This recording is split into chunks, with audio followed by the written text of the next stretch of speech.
আসসালামু আলাইকুম। আমি আজকে যে একটা রেসিপি নিয়ে আসছি। দেখুন, এখানে চাল ডাল দুটোই আছে। আর এটা ঘন্টা তিনেক ভিজিয়ে রেখেছি। এখন আমি এটা একটু পাটা বেটে নিব। আপনারা ইচ্ছে করলে ব্লেন্ডার করে নিতে পারেন। এখন আমি পাটা বেটে নিচ্ছি। দেখুন, এখানে কিন্তু ডালটা আর চালটা বেটে নিয়েছি। এখন আমি এটার সাথে যে যে উপকরণ মেশাবো সেগুলো দেখে দিচ্ছি। আর এখানে কিন্তু আমি পেঁয়াজ দিব না, পেঁয়াজ ব্যবহার করব না। নিয়ে নিয়েছি কিছুটা বাঁধাকপি। বাঁধাকপিটা একটু মোটা আকারে কেটেছি। নিয়ে নিয়েছি কিছুটা ফুলকপি। ফুলকপিটা কিন্তু একেবারে ঝুরি ঝুরি করে কেটে নিলাম। এখন আমি এটার ভিতরে দিয়ে দিব সেই বাঁধাকপিগুলো কেটে রাখা। দিয়ে দেব ফুলকপি, দিয়ে দিব কাঁচামরিচ, আপনাদের পছন্দ মতন ঝাল দিবেন। দিয়ে দিব ধনিয়া পাতা,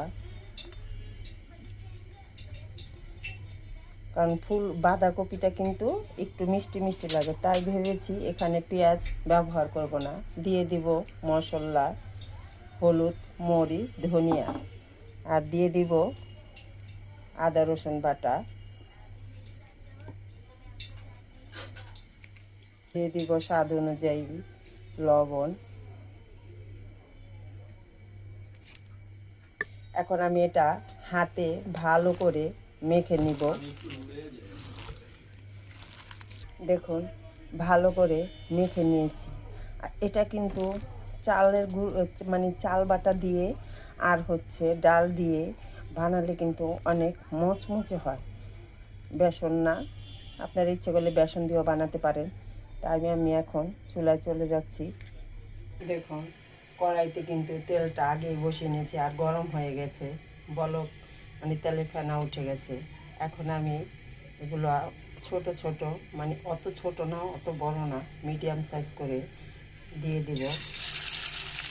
আর এখন কিন্তু বর্তমানে যে শীতের সময়, শীতের মানে সবজি, এইগুলো দিয়ে পাকোড়া খেতে খুবই ভালো লাগে।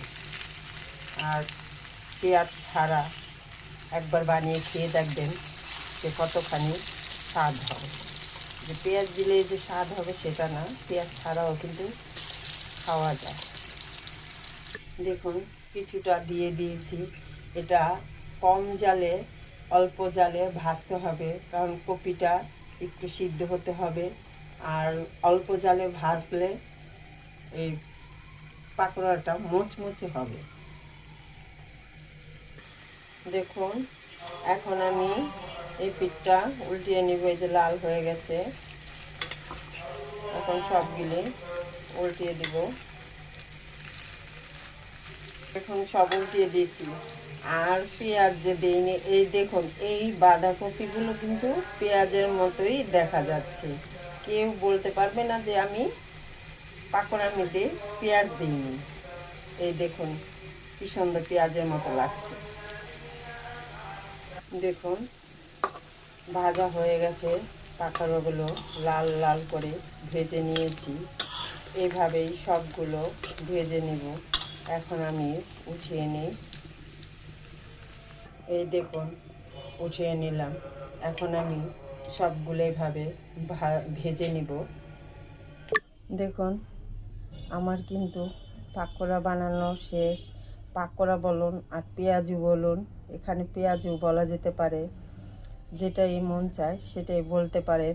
কিন্তু দেখুন কত সুন্দর হয়েছে আর কতটাই খাস্তা হয়েছে।